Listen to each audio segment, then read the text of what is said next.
Fala, Fernando. Saudações de volta aí para mais uma entrevista para falar da ciência do exercício físico. E hoje o nosso bate-papo é com um dos maiores divulgadores dessa pílula mágica chamada atividade física barra exercício físico. E veja que ele já propagava mundo afora os benefícios da atividade física para a saúde desde a década de 70, né? Momento que ninguém nem imaginava sobre o quanto o exercício físico faria diferença na saúde das pessoas, não é verdade? Então, bora bater esse bate-papo? O bate-papo hoje promete, né, Fabrício? É uma referência, né, para nós, né? Desde a época da minha graduação na educação física e depois como uma referência profissional, né, nas minhas atividades, né, profissionais e acadêmicas. Então, a gente vai receber o professor Vitor Matsudo, que, assim, é uma grande honra, né, receber essa pessoa tão importante, que é uma referência não só no Brasil, mas internacionalmente em relação à política pública de promoção da saúde, de promoção da atividade física, tá? Então, a conversa hoje vai ser super positiva. Então, apresenta pra gente aí, Fabrício, um pouquinho né, só um pedacinho mesmo, né, do extenso currículo do professor Vitor. Nossa, foi difícil resumir, mas vamos lá. Então, o professor Vitor Matsudo, né, ele possui graduação em Medicina pela Faculdade de Ciências Médicas da Santa Casa de São Paulo, especialista em Ortopedia e Traumatologia da Sociedade Brasileira de Ortopedia e Traumatologia. Possui especialização em Medicina Esportiva pela Universidade de São Paulo, é livre docente em Medicina pela Universidade Lima Filho. Atualmente, ele é diretor científico do Centro de Estudos do Laboratório de Aptidão Física de São Caetano do Sul, coordenador-geral do programa Agitamundo, da Secretaria do Estado de São Paulo e vice-presidente da ISSSP, International Council of Sport Science and Physical Education, coordenador-geral do Agitamundo Network, membro da Comissão de Nutrição Esportiva do Comitê Olímpico Internacional, membro do Comitê Internacional do Council for Physical Activity and Fitness Research, coordenador da Rede de Atividade Física das Américas. Enfim, esse daqui é só um pedacinho da história aí do professor Vitor Matsudo. Então, ansioso para começar essa entrevista e, obviamente, eu vou pedir a todos vocês aí para se inscreverem no canal, compartilhar esse link com o maior número de pessoas que vocês puderem, porque hoje a entrevista realmente será fantástica, não tenho dúvida nenhuma. Então, reforçar, né, a importância, né, não custa nada dar o dedinho no like aí, tá? Se possível, né, compartilhar e comentar, isso aí. Porque isso ajuda no algoritmo, né, das redes sociais para que esse conteúdo tão importante ele possa chegar ao maior número de pessoas. Tá? Exatamente. Se você gostou, se você acha importante esse conteúdo seja divulgado, basta aí pelo menos dar um dedinho no like, aí vai contribuir muito para o nosso projeto aqui. Bom, isso. Então, vamos chamar a vinheta e a gente logo em seguida a gente volta para conversar com o professor Vitor.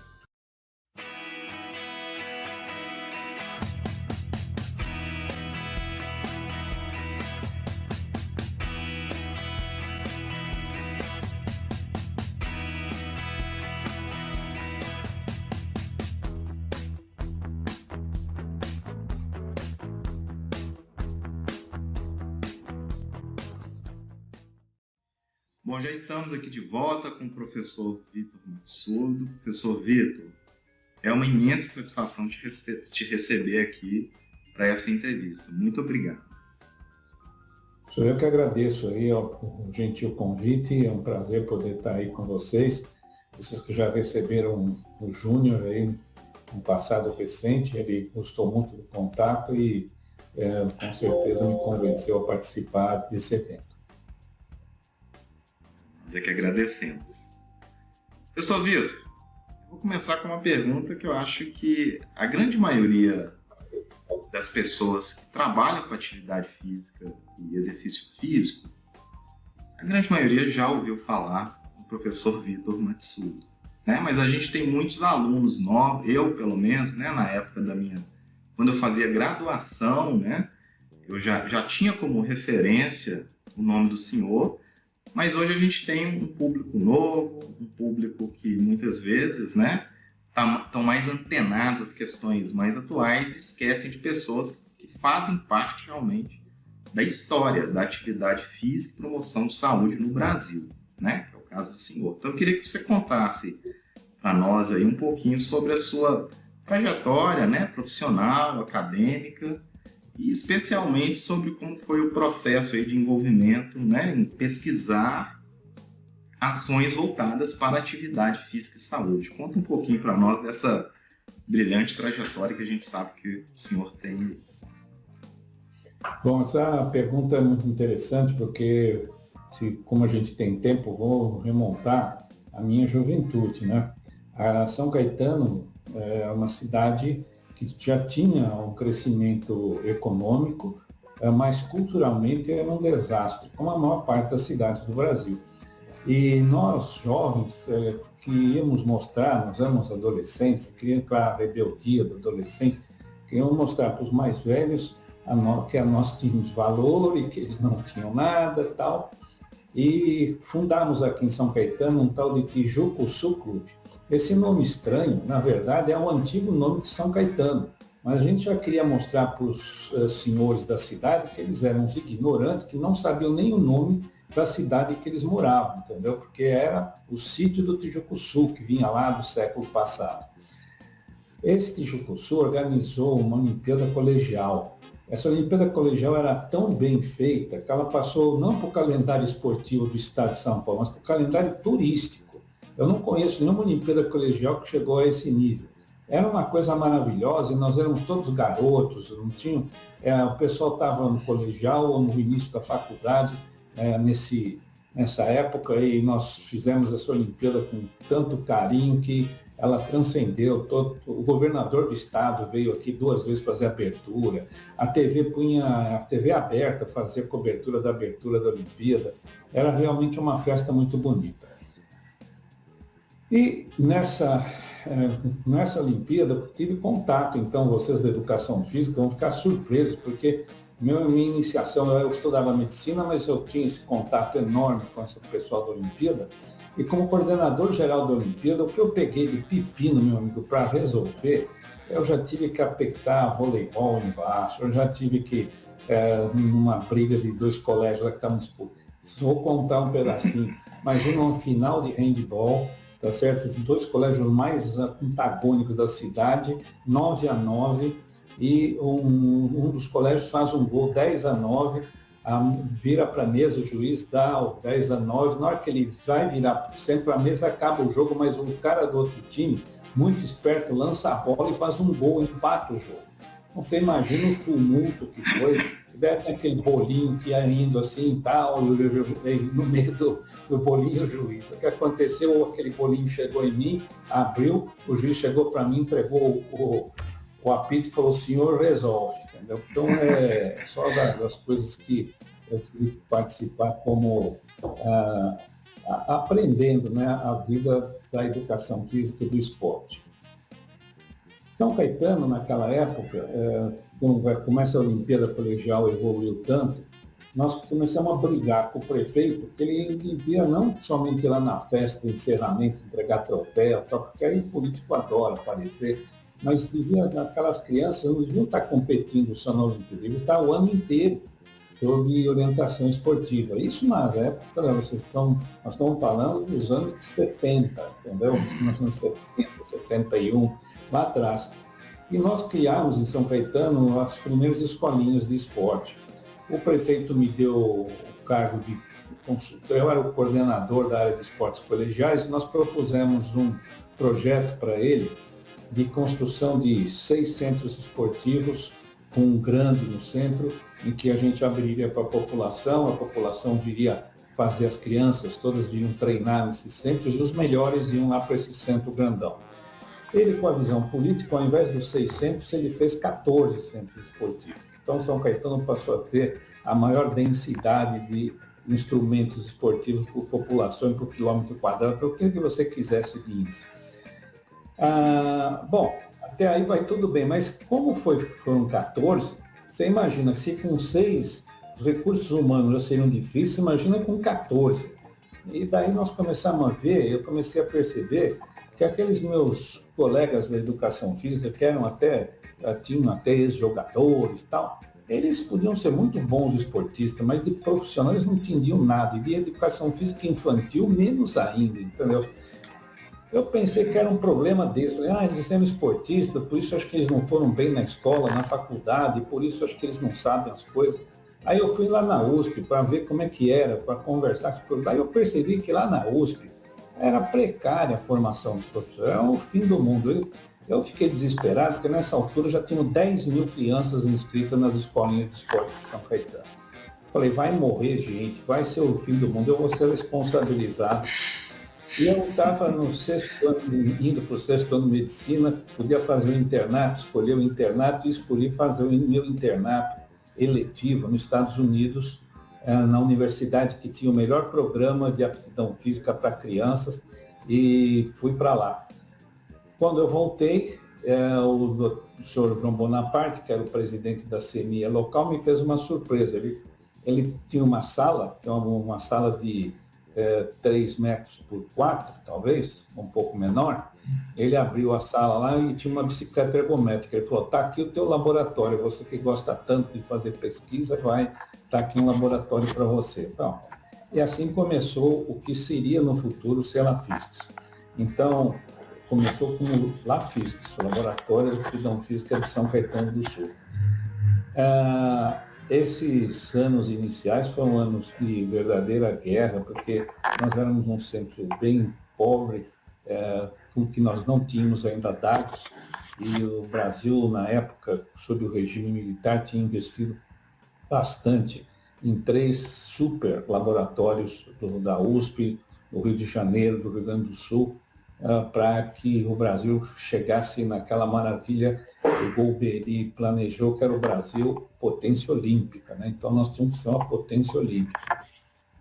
Evidentemente que havia um furo nesse planejamento nacional, porque se a gente não conhecia nem o que era o normal, como é que a gente ia saber o que era um super atleta?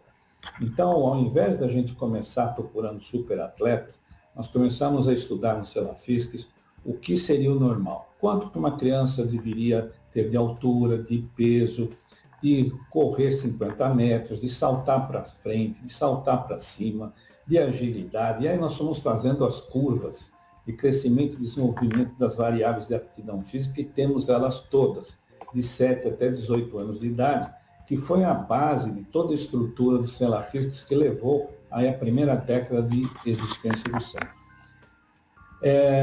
Nesse trabalho, nós começamos a receber os estagiários, cada um foi fazendo sua pesquisa em uma determinada área, um fez a curva de 7 a 10 anos de agilidade, outro fez de 11 a 14 de potência aeróbica, e aí fomos avançando.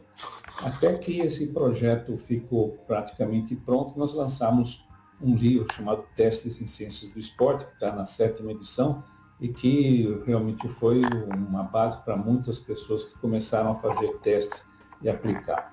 É bom dizer que, ao mesmo tempo que eu tinha essa vida aqui em São Caetano, eu era medicina, terminei medicina, fui fazer ortopedia, porque era um departamento muito... O chefe do departamento era um cara muito visionário, que me permitiu sair no internato para os Estados Unidos e, na residência, voltar novamente para os Estados Unidos. Aí eu já fui apresentar o primeiro trabalho que um brasileiro apresentou no American College of Sports Medicine em 1975. Então, foi bem precoce. Aliás, o LAFISCS tem todos os primeiros trabalhos, que o primeiro professor de educação física latino-americano que apresentou trabalho no American College também foi o LAFISCS, foi o Jesus Soares. A primeira psicóloga foi a Sandra Cavazzini, e assim vai. Nós fomos realmente pioneiros na área internacional e começamos a manter esse vínculo internacional que realmente é uma das coisas fortes fortíssimas que os salafistas têm até hoje, porque nós não temos tantos recursos financeiros, mas nós temos a habilidade de construir pontes e fazer parcerias com líderes mundiais e que nos deu a possibilidade de estar sempre atualizados na melhor maneira possível. Acho que eu já fui muito extenso nessa resposta, mas acho que é interessante perceber que as raízes dos salafistas começam, então, num centro pobre, que estava lutando com grande dificuldade, por isso nós criamos os testes que tinham alta validade, alta reprodutibilidade e alta objetividade, que fossem aplicados para grandes grupos, porque a gente queria fazer uma avaliação populacional primeiro, e de material não sofisticado. Esses são os critérios que nós fizemos aqui na casa e que repercutiu tão bem que é o nosso modelo hoje. Se você pegar o livrinho, não há pessoa que faça teste de aptidão física no Brasil que não siga basicamente o que nós propusemos lá em 1981. Depois, as coisas foram rodando, nós tivemos uma geração que primeiro, então, construiu as curvas de população, depois nós construímos as curvas de diferentes modalidades esportivas, tivemos a super sorte de poder pegar naquele grupo inicial de crianças que nós avaliamos, talentosos, né, enormes como Hortência. Então, nós tivemos a felicidade de ser um grupo que acompanhou superatletas desde os 12, 13 anos de idade. Então, nós temos de superatletas, mas desde quando eles não eram nada, entendeu? Então, foi muito legal, porque isso deu chance da gente, com o passar dos anos, propor uma técnica de detecção de talentos que ficou conhecida mundialmente, que nos deu o primeiro grande prêmio mundial, que foi nos Jogos Olímpicos de Barcelona, em 92, que nós ganhamos a medalha de ouro em medicina esportiva, na única vez que houve uma competição entre países de medicina esportiva nos Jogos Olímpicos. E isso em função do trabalho que nós fizemos em diferentes níveis de uma pirâmide de atividade física, que é desde a população até aquele que treinava um pouquinho, aquele que já fazia parte da seleção municipal, estadual e nacional. Então, esse modelo foi muito usado por Cuba, né, como principal país que usou esse modelo, e que a gente, por isso, teve um intercâmbio com Cuba muito forte. Eu era sempre convidado para ir lá nos congressos, o reitor da Universidade de Cuba veio aqui nos visitar, enfim, ficamos muito ligados na alta performance, que foi o primeiro passo dos salafistas na área internacional, foi por essa porta, na área de detecção de talentos. Inclusive, eu fiz parte da Comissão de Detecção de Talentos do Comitê Olímpico Internacional, escrevi o capítulo da enciclopédia da criança atleta, um capítulo sobre detecção de talentos. Eu tive a honra de ter sido convidado no mundo para escrever esse capítulo. Enfim, foi uma época que nós estamos todos muito cercados no alto rendimento. No entanto, nós fomos vendo uma coisa interessante, né? Que o alto rendimento, ele mostrava sempre o quê? Uma dependência genética impressionante, né? Com algumas provas sendo 90%, mais de 90% dependente da genética. Não adianta para ser um velocista, pode entregar na mão do técnico que quiser. Se ele tiver genética boa, ele irá bem. Se ele tiver genética boa, não adianta entregar para o técnico bom. Então, nós começamos a falar, poxa, mas isso então não é muito interessante. O que eu tenho a fazer numa área que é estudo determinado ou grande parte determinado pela genética? E nós começamos a preocupar, falar, bom, então a população esportista é menos do que 10% da população. Na melhor das hipóteses, dá 4% a 7% da população. E o resto, o que tem que fazer? E aí nós começamos a estudar e a ver os trabalhos do Pfaffenberger, que começou a mostrar diminuição de morte com nível de atividade física independente de prática esportiva estruturada, simplesmente em pessoas que trabalhavam no porto, que carregavam, né, o portuário que carrega aqueles pesos para lá e para cá, e ficamos encantados com aquele trabalho do Morris, comparando a mortalidade de condutores de ônibus de Londres com o cobrador, que tinha que subir e descer. E isso foi nos alertando e nós fomos interessando. Ao mesmo tempo, eu dava aula na Santa Casa de São Paulo, e o chefe do departamento, o Dr. Guedes, ele vinha falando para mim, não, você tem que fazer isso aí, um programa para todo mundo. Eu falei, eu não tenho tempo nem de tomar conta do salafismo, como é que eu vou fazer um programa para o Estado? Não, se um dia eu for secretário de Estado, você vai fazer um programa. Eu falei, esse cara nunca vai ser secretário de Estado. Mas ele virou um secretário de Estado. E na primeira segunda-feira que eu trabalho, ele me ligou, falando, agora eu sou secretário, você vai fazer o programa para mim. E eu falei, putz, então foi aí que nós começamos a pensar no tal no que viria a ser o Agita São Paulo. Nós levamos 2 anos preparando, eu fui viajar pelo mundo, procurando desde a Austrália, Inglaterra, Estados Unidos, Alemanha, procurando os melhores programas de promoção da atividade física no mundo, convidando os grandes líderes mundiais para vir a São Caetano, ajudar a gente a fazer. E nós tivemos o privilégio de começar logo com o Carl Kaspersen, que é o autor da definição de atividade física. Aquela definição que a gente fala que é todo movimento, um gasto energético acima do repouso e tal. Esse cara foi o primeiro convidado. Então, nós fizemos o caminho certo. Vamos procurar a base com ele e depois nós vamos procurar as pessoas que trabalhavam realmente com programas. Trouxemos o Nick Carroll da Inglaterra, o Adrian Bauman da Austrália e fomos gente de todo lado que nós conseguimos trazer para cá. E por aí saiu a Agita São Paulo, o resto da história acho que é mais o povo acho que sabe. A Agita São Paulo foi logo reconhecido pela Organização Mundial da Saúde. Daí nós fizemos o Serra, quando o ministro convidou para a gente fazer um Agita Brasil. Nós fizemos o Agita Brasil por 2 anos e meio, daí veio o governo Lula, que acabou com o programa, infelizmente. Fizemos a Rede de Atividade Física das Américas, a Rafa Pana, que eu sou coordenador até hoje, e depois tivemos o lançamento do Agitamundo Network, acho que contando um pouquinho, então, rapidamente da história do Celafisc. Se só foi um pouco longo, é porque são 47 anos, tá? Então, eu tentei ser o mais breve possível, mas sei que tomei muito teu tempo. Bem resumido, porque né, nesse meio tempo aí eu imagino a quantidade de eventos e surpresas e conquistas, né? Mas a gente vai conversar um pouquinho mais a respeito disso.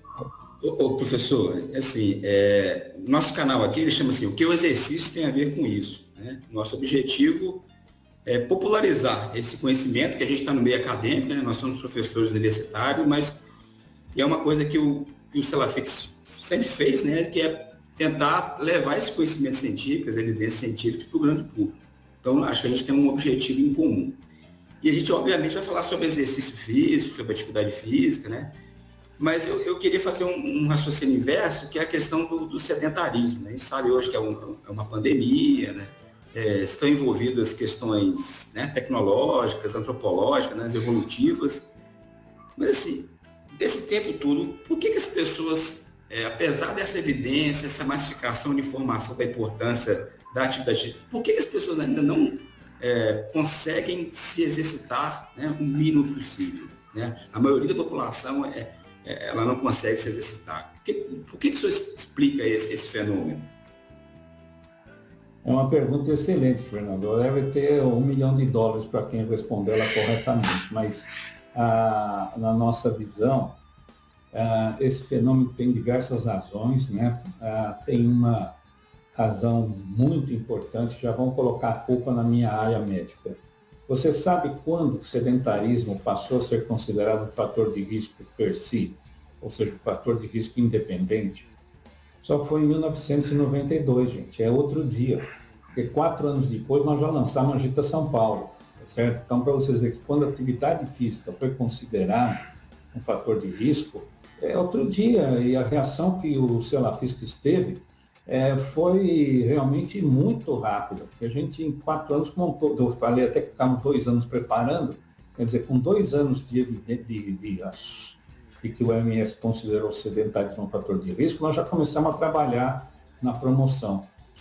E esse problema, então, você imagina, se a classe médica só veio a ser informada que aquilo é um fator de risco, isso não está nos principais livros de medicina. E os grandes livros de medicina só são atualizados a cada 10 anos. Enfim, é uma coisa... E até se você procurar hoje nos livros de clínica médica, não tem nenhum livro de clínica médica que tem um capítulo sobre atividade física.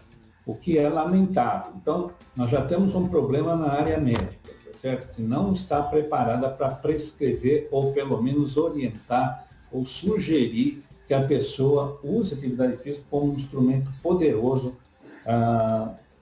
na prevenção de moléstias, na promoção da saúde e no tratamento de saúde. Outro fator importante é o desconhecimento que as pessoas têm do sedentarismo. Você mesmo falando, Fernando, é bom lembrar que o sedentarismo é o mais prevalente de todos os fatores de risco. É o segundo em causa de morte. Ele mata mais que diabetes, ele mata mais do que obesidade, ele mata mais do que tabagismo, tá certo? Só não mata mais que hipertensão. Terceiro fator é que sedentarismo é o mais custoso dos fatores de risco. Ele custa muito. Talvez por esse lado, Fernando, a gente pudesse sensibilizar mais as autoridades, porque eles pensam só em dinheiro. Então, como o impacto econômico do sedentarismo é enorme, eu vejo aí uma porta de acesso para a gente possa construir um link com as autoridades de saúde, as autoridades governamentais, porque, só para encurtar, a Agita São Paulo, o efeito que nós tivemos aqui no estado de São Paulo, não medido por mim, mas medido pelo Banco Mundial, que veio aqui investigar qual que é o impacto da Agita São Paulo na população, são 310 milhões de dólares de economia no setor saúde por ano. 310 milhões de dólares por ano. Cada 10 anos, 3 bilhões e 100 milhões de dólares. Né? Nós já estamos há 24 anos. Você imagina que o estado de São Paulo economizou com a Agita São Paulo. Então, agora, uma coisa importante que tem, Fernando, é que a gente como educador, aliás, hoje é o dia do professor, desculpa é que a edição vai ter que cortar, não sei, mas hoje é o dia do professor, vocês estão de parabéns, mas a gente tem a tendência, como professor, de achar que o conhecimento muda o comportamento. E é ingênuo pensar isso. Você sabe que não há no mundo uma pessoa que não saiba que cigarro faz mal, mas fuma. Tá certo? Não tem, o fumante sabe que faz mal. Então, o comportamento humano, ele não é racional como as pessoas imaginam.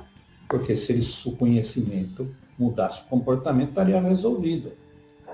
O conhecimento é um dos fatores para a gente mudar o comportamento, mas não é o principal. Nós trabalhamos, Fernando, num modelo chamado modelo ecológico, que envolve fatores da vida intrapessoal, do ambiente social e do ambiente físico.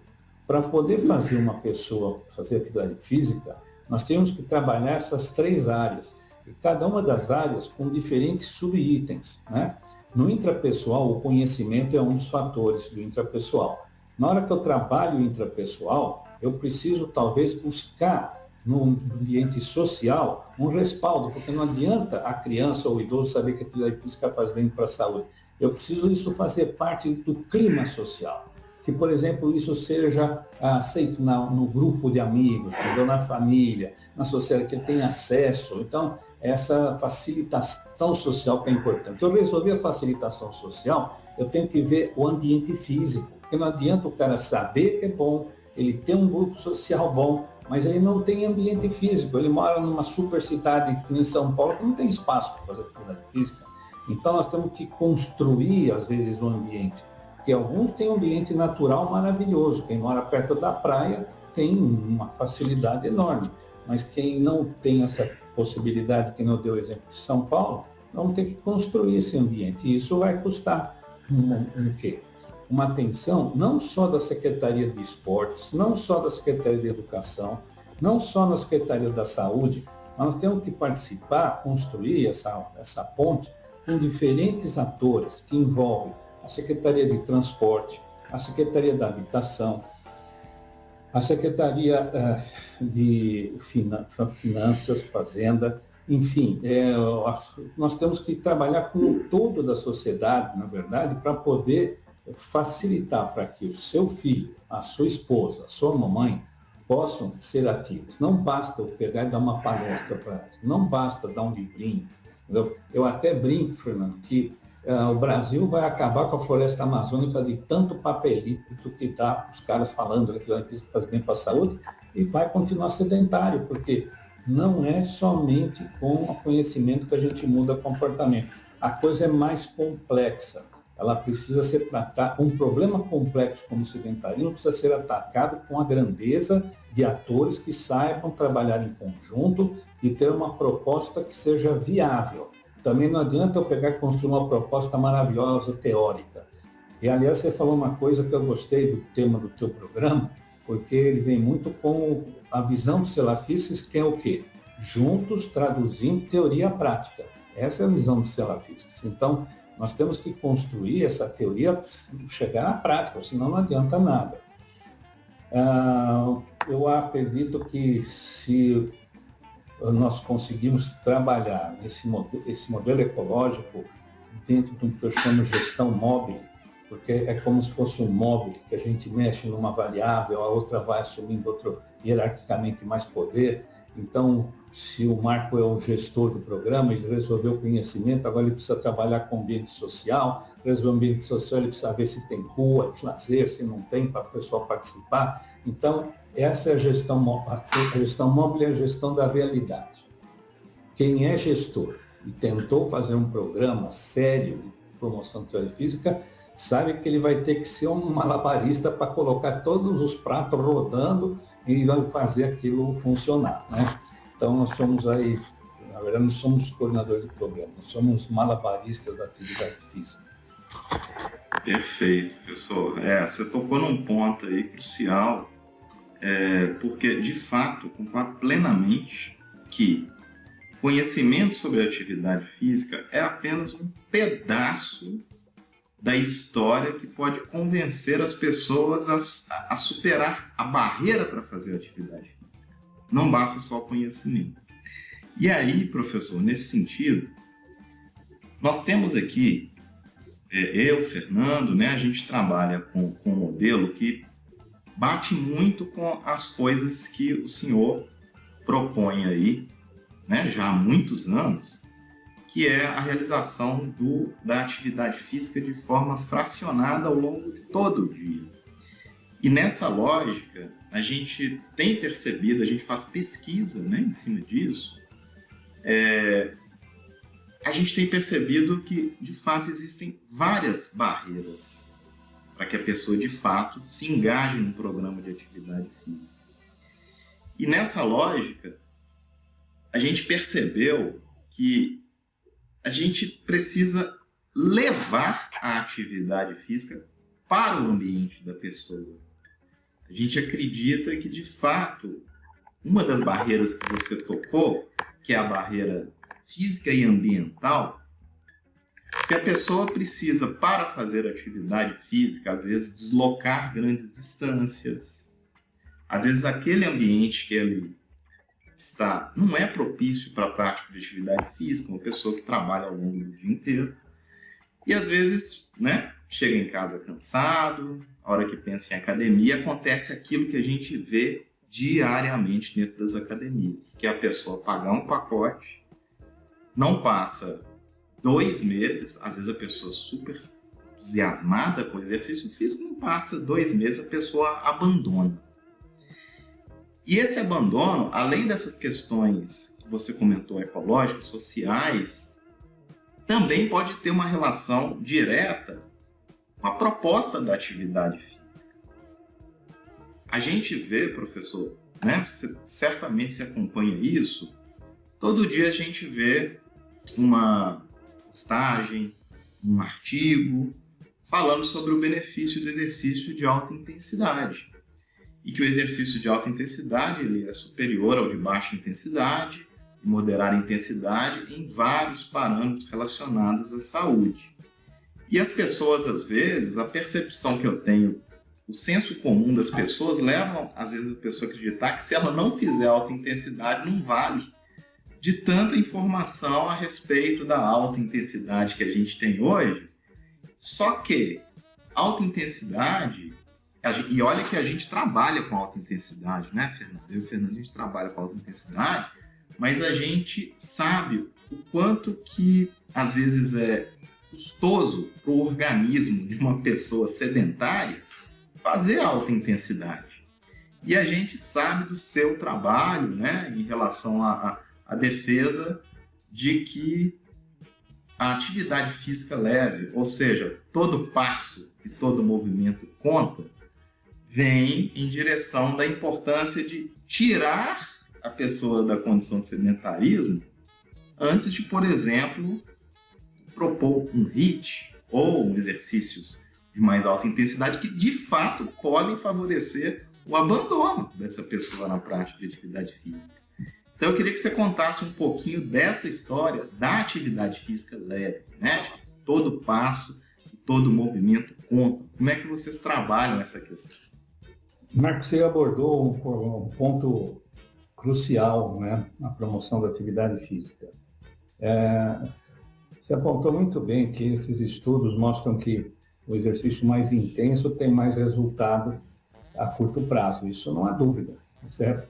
O problema não é esse. O problema é saber quanto tempo ou quantos por cento das pessoas que fazem alta intensidade vão se manter ativas. Sim. Quanto tempo que essa pessoa vai suportar sem ter de cara um problema imunológico, que é o que mais acontece quando as pessoas entram num treinamento de alta intensidade, e que não precisa nem ser HIIT, pode ser qualquer coisa, entendeu? De alta intensidade, grandes volumes, vai acontecer a janela imunológica, porque todos nós sabemos que um pouco de atividade física, leve ou moderada, nós vamos ter melhora do sistema imunológico. Mas se nós aumentarmos essa carga, esse volume, nós vamos ter depressão do sistema imunológico. Por isso que grande parte das pessoas que vão para a academia, que estão todas animadas, não param de falar, olha, eu mudei e tal, não sei o quê. Aí você encontra ele, como você falou, 2, 3 meses depois, e aí, como é que vai? Ah, rapaz, peguei um resfriado, acabou comigo, eu não tive mais vontade, daí começou o inverno, eu acabei não fazendo mais nada. Bom, nós, como todos, a área da atividade física começou com esporte de alto rendimento. Então, toda a pesquisa só usava o modelo intenso, né? Não tinha pesquisa moderada. Só em 95, quando o American College e o CDC de Atlanta escreveram aquele grande trabalho capitaneado pelo Ross Pate, falando que moderado funcionava, e que não precisava fazer nem contínuo, que acumulado funcionava, é que começou-se a investigar mais profundamente o moderado. E assim ficamos até 10 anos atrás, aproximadamente, quando apareceram os acelerômetros. Por quê? Nós não conseguimos medir a atividade física leve. E por isso, de saída, a gente fala, não, isso aí não serve para nada. Era a resposta, não, isso não vale nada, o que precisa pelo menos é ser moderado. Quando chegarmos aos acelerômetros, nós passamos a poder medir a atividade física leve. E ao medir a atividade física leve, todos os pesquisadores ficaram espantados de ver a relação que ela tinha com a diminuição de enfermidades cardiometabólicas e também com a mortalidade por todas as causas. Então, a mortalidade cardiovascular e mortalidade por todas as causas tem uma relação praticamente igual. Se você fizer atividade física moderada, o total da atividade física, ou se você fizer atividade física leve. As curvas são muito parecidas. E isso até foi um trabalho do Eklund, que é que eu considero mais importante, publicado há 2 anos, que foi com 300 mil pessoas usando o acelerômetro, né? Então, é um dado imbatível, né? E isso depois veio se confirmar com outros estudos, mas eu acredito que o dele foi o pioneiro e o mais realmente um divisor de águas, porque ele conseguiu mostrar que a atividade física leve, sem dúvida alguma, ela tinha um fator positivo. Na verdade, em 2013, eu já mostrava evidências, eu estava convencido que a atividade física leve seria uma alternativa para a gente colocar no cardápio de opções de atividade física. E no Congresso Brasileiro de Atividade Física e Saúde, em Curitiba, eu apresentei a proposta de ter a recomendação primeira, que era dos 30 minutos, 150 por semana, a segunda, reduzir o tempo sentado, e a terceira, que seria fazer atividade física em qualquer momento do dia. porque você podia fazer qualquer atividade física leve que funcionaria. Claro que na época não foi, o pessoal nem percebeu a minha proposta, mas os trabalhos vieram crescendo, e em 2017 e 2018, um massacre de trabalhos mostrando que a duração do exercício não tinha nenhuma relevância, que não existe um limiar mínimo para o exercício fazer efeito no corpo, e depois mostrando que a atividade física leve diminuía a glicemia, diminuía a insulina, diminuía a triglicéridos, diminuía, enfim, vocês eu vejo que estão bem atualizados, então sabem tudo isso. E nós somos preocupados, e isso que é importante, né? Uma coisa é a fisiologia do exercício, a outra é trabalhar com saúde pública. Então, a gente tentando levar a teoria da fisiologia do exercício para o povo, é claro que quando nós vimos que a fisiologia mostrava que a física leve é importante, nós temos que traduzir isso imediatamente da teoria à prática, como é o objetivo do Celafísica, e por isso nós lançamos a campanha Todo Passo Conta, e depois, agora no ano passado, nos convencemos que qualquer movimento conta, né? Porque, não sei se você se lembra, não sei se você dá a oportunidade de assistir uma das palestras minhas, que a gente mostra dados com africanos, que o tempo que eles passam sentados é exatamente igual ao tempo que fica americano, holandês, inglês. Só que, daí fala, mas como é que eles são magros? Como é que eles têm uma saúde bem melhor que o americano? Por quê? Porque eles passam sentados de cópula. Então, o sentado dele não é um sentado passivo, é um sentado ativo. E isso mostrou, então, que qualquer movimento, porque se eu tiver de cópula, eu já estou gastando mais energia do que se eu estiver sentado, como nós três estamos agora aqui, né? E isso é que deu a chance da gente colocar no manifesto de promoção da atividade física do pós-Covid, uma urgente chamada à ação, a 12ª chamada à ação é todo o movimento conta, e que um mês depois, nós lançamos isso em outubro de 2020, e em novembro de 2020 a OMS veio com todo o movimento conta como slogan do lançamento das guias de atividade física que eles fizeram. Então, essa é uma pequena história para mostrar o porquê que o todo o movimento conta, que você mostrou, Marcos, está bem atualizado, eu fiquei muito feliz com a tua intervenção, que todo movimento conta realmente. Por quê? Porque a espécie humana, voltando para a tua pergunta, analisando antropologicamente, não existe nenhuma tribo na história que ficasse correndo na floresta. Então não tinha esse negócio de fazer corrida, entendeu? Não tinha nenhuma tribo que ficava carregando o peso, fazendo musculação, não tem isso, entendeu? O que a nossa espécie fez em 4 milhões de anos foi simplesmente se movimentar. Era não ficar muito tempo sentado, mas tinha que se movimentar para conseguir. Até o alimento do almoço ou do jantar tinha que sair todo dia atrás. E depois veio modernizando. A nossa avó que tinha que pegar a lenha para pôr no fogo, tinha que pegar água no poço, tinha que correr atrás da galinha para matar. Então, isso aí era nosso comportamento normal. E eu falo hoje, Marco, num programa de atividade física natural, porque quanto mais natural e espontâneo for o programa, mais sucesso ele vai ter, do que a gente querer enfiar, entendeu? Medicalizar o programa, entendeu? Não tem sentido nenhum. Nós temos que procurar mecanismos de fazer isso, como vocês falaram, chegar ao povo, chegar à população. E tem uma coisa fundamental nisso, que eu não respondi completamente para o Fernando na pergunta anterior. Que qualquer que seja a proposta de atividade física, ela tem que ter prazer.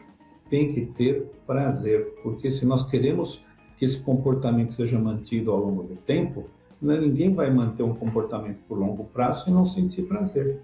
Então, é por isso que eu acredito que é mais fácil manter prazer caminhando ao lado da minha esposa, da minha namorada, da minha tentativa, enfim, conversando, do que eu ficar malhando que nem um tarado numa academia, porque eu tenho certeza que essa conversa com essa amiga vai resultar em alguma coisa legal, vai me dar prazer. E esse eventual prazer que possa se sentir com esforço de alta intensidade, ele com o tempo vai ter Os problemas de saúde que não são só imunológicos, nós temos todos os microtraumatismos, nós temos todas as ites, né, as tendinites, periostite, tudo que é ite em função da alta intensidade, que não é uma mensagem de saúde pública. Eu não tenho nada contra quem faça. Eu acho que nós temos que permitir que as pessoas, cada um elejam o caminho que querem para que tenha prazer. Agora, se eu puder ter prazer e não ter lesão, se eu puder ter prazer e não ter baixa imunológica, acho que é melhor, não é isso? Então, eu sei que eu sou médico, eu ganharia dinheiro se todo mundo se machucasse. Eu sou ortopedista, você é um tarado em termos de ser cidadão humano e trabalhar nesse sentido. Então, eu quero que o pessoal faça atividade, mas mantenha a sua saúde. Perfeito. Só um comentário, professor, assim, de tudo isso que o senhor falou aí, né? Eu lembrei de uma meta-análise da Lancet, foi da Lancet mesmo, que envolveu, acho que mais de 1 milhão de estudos, de uma amostra total de mais de 1 milhão de homens e mulheres, falando da questão do comportamento sedentário. Então, eles mostram, né, que uma pessoa que fica mais de 8 horas por dia sentado dobra a chance de morte, de fatalidade. E é mais ou menos em cima disso que o senhor falou. Não faz muito sentido para a nossa natureza humana você fazer, sei lá, 30, 40 minutos, 60 minutos, 1h30 de academia e passar o resto do dia depois assentado. E nesse trabalho da Lancet, eles usam o conceito, que é o seguinte, né? Você pode até ser fisicamente ativo, mas o problema é que você tem um comportamento sedentário. E é esse comportamento sedentário o grande desafio, principalmente agora, né, professor, com a pandemia, que as pessoas acabaram usando mais esse sistema online, né, e ficando mais assentadas. Eu acho que o grande desafio para nós, a nossa área, né, principalmente da educação física, e aí pensando do ponto de vista até de profissionais mesmo, de se inovar em relação a formas de atividade física que possam fazer parte do cotidiano da pessoa, ao longo de todo o dia, que a pessoa possa experimentar essa atividade física prazerosa. Como fazer isso? Eu acho que isso é um desafio para todos nós, né? Perfeito, Marcos. Concordo.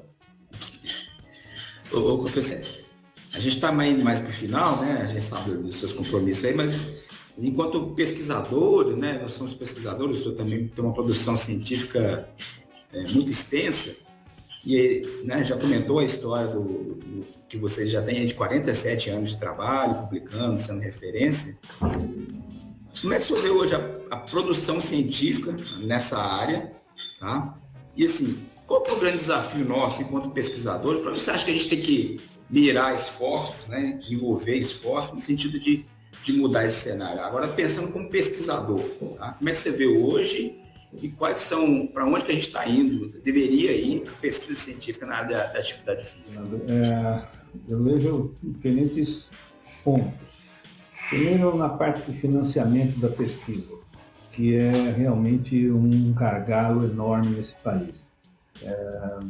Enquanto vocês viram que nessa semana o governo tirou 600 milhões do Ministério da Ciência, como se fosse, já não tem dinheiro, ainda foi tirar 600 milhões, quer dizer, é uma ofensa, é um tapa na cara da população, porque quem não investe em pesquisa está condenando gerações futuras desse país. Então, é um absurdo total, né? E, então, eu acho que, infelizmente, por mais nobres intenções, por mais idealismo que o Fernando e o Marco tenham, eles precisam de um financiamento para colocar esse sonho para diante. E se não existe financiamento, nós estamos executando, nós estamos matando na fonte a chance desse Brasil construir um futuro melhor na nossa área. Mas eu falo isso também nas outras áreas, porque as outras áreas também estão sofrendo. Então, não é só a educação física, a medicina do esporte, mas a medicina como um todo, a engenharia, a física, a química, enfim, são todas as áreas que estão sendo prejudicadas com essa atitude tacanha, míope, né, do governo de fazer esse tipo de transferência financeira. A outra, eu vejo um cenário bonito, Fernando, na parte de fisiologia, no geral, né, suas correlatos. O Brasil, no American College, realmente ali pode-se medir um pouco da produção científica brasileira. A produção científica brasileira é invejável. Se você for lá na parte de fisiologia, o Brasil ocupa hoje, é o primeiro país em temas livres aprovados no American College. Depois, é claro, os Estados Unidos e o Canadá que estão em casa, né? Aí vem o Brasil disputando com o Japão. Então, é só para você ter uma ideia, que nós estamos realmente, não estamos, como é que é o nome do campeonato lá, da zona Z lá, do rebaixamento. Nós estamos realmente no grupo dos 4, né? Nós estamos lá em cima, estamos disputando para ficar entre os 4. Agora, um dos problemas que nós temos é que entre produzir o conhecimento e publicar o conhecimento é um problema sério. O índice de publicação pelo índice de apresentação, nossa, é muito baixo. Infelizmente, nossos pesquisadores, eles apresentam bem, mas publicam pouco, relativamente pouco. Então, eu acho que é um gargalo também que a gente precisa cobrar. Eu cobro aqui no Celafisc dos estagiários que vêm aqui muito dessa situação, porque não adianta vocês apresentarem um simpósio, se vocês não transformarem isso em algo publicado, de alguma forma completa. Eu vejo diferentes pontos que vão ser futuro. O uso de aplicativos, da inteligência artificial na nossa área vai ajudar muito. Então, nós estamos zerados praticamente nessa área. Nós temos que usar muito a inteligência artificial no sentido de maximizar as nossas mensagens. Eu vejo o uso de supercomputadores para análise de grandes dados, e o Brasil tem uma população enorme. Ao invés de ficar o Celafisc só avaliando os dados do Celafisc, no futuro que a gente espera que estejam feitos um conjunto de 10, 15 laboratórios num tema com amostras bem mais representativas, que não vão chegar aos pés da China, né? Que hoje é uma potência na área de pesquisa por causa da grande população que eles têm. Cada estudo que eles fazem lá, um estudo com 1 milhão de chineses é muito frequente, né? Muito frequente. Eu vejo também uma chance por causa da criatividade do brasileiro. Nós somos um povo realmente criativo. Agora precisa transformar essa criatividade de forma organizada e estruturada para transformar a ideia em algo que chegue ao balcão, né? E nós temos que corrigir alguns fatores, porque eu sempre falo assim, pesquisar para quê? Para melhorar o Lattes? Para você ganhar 10% a mais do salário? Pesquisar para quê? Eu acho que tem que ter pesquisa, tem que ter um sentido social. Não adianta eu simplesmente saber o comportamento da barata piracicabense à noite. Tá certo, deve ter sua relevância, mas será que a relevância num país com poucos recursos, isso que na realidade nossa, essa pesquisa é mais relevante do que eu saber quanto que as crianças de Minas estão correndo hoje em dia, qual a potência aeróbica delas? Então, é um problema de gestão dos órgãos de fomento, que muitas vezes estão só interessados em ver quantas bolsas vão dar, sem ver um sentido mais profundo da pesquisa. E a pesquisa, eu acho que pesquisar por pesquisar é uma coisa interessante para país rico. O Brasil não está com essa situação, e nós devemos ter sempre que possível, uma análise mais crítica do que a gente pode financiar. Então, esse financiamento devia atender a critérios de aplicação na realidade e não simplesmente de aplicação no Lattes. Perfeito. Perfeito. Professor, já fechando, né, para a gente encerrar aqui, eu acho que a gente ficaria aqui horas conversando, né, o senhor como referência, com essa clareza que tem, mas a gente tem que, né, encerrar aqui. Aí eu vou deixar o espaço final, né, para você fazer sua mensagem final para as pessoas que trabalham com exercício físico, para as pessoas que querem se tornar mais ativas. Então, eu te passar a palavra para a gente fazer esse encerramento e apresentar aí suas palavras finais, tá? E só reforçar, professor Vitor, que aqui o público, né, que a gente tem muito estudante, né, Fernando? E a gente tem também muita gente que, né, Fernando, que não tem formação nenhuma, mas... É o grande público, né? É o grande público, justamente pelo fato da gente conseguir, né, levar a conversa de forma clara, né, para as pessoas sem complicar muito, né? Então, esse é o nosso público. Perfeito. Então, acho que eu vou começar dizendo, no começo o Fernando me perguntou sobre o sedentarismo, eu vou falar agora sobre o benefício da atividade física para esse público. Nossa, atividade física, eu sempre pelejo bastante para tentar mostrar que não existe melhor remédio do que a atividade física, porque a atividade física, ela melhora o diabetes, a hipertensão, o colesterol, a osteoporose, o câncer, o infarto do miocárdio, acidente vascular cerebral, isso só na parte física. Na parte social, melhora a socialização, melhora a autoestima, melhora a autoimagem. Na parte psicológica, melhora a depressão, melhora a ansiedade, melhora o estresse. Então, não existe nenhum comprimido que eu, como médico, conheça que tenha sequer 10% dessa potencial. Porque nós, médicos, prescrevemos um remédio para diabetes, outro para hipertensão, outro para osteoporose e assim por diante. Vocês, garotos que estão começando aí na área, têm que vibrar, porque vocês estão trabalhando com um fenômeno que vai alcançar todos esses problemas com uma bala só. Basta fazer atividade física e você vai reduzir o diabetes, a hipertensão, a osteoporose, o câncer, etc, etc. Certo? Então, falem com o teu pai, nesse final de semana, senta no domingo, fala a beleza que é a área de vocês. Vocês estão numa área que, inclusive, tem um custo social absurdo, porque o sedentarismo é o mais custoso dos fatores de risco, né? E ele é o que mais mata, né? Com exceção de hipertensão. É o mais frequente problema na população. Então, nós estamos frente a um problema que você que está entrando na área tem que se animar, porque você vai fazer uma diferença enorme na sociedade se você realmente investir sua competência com dedicação.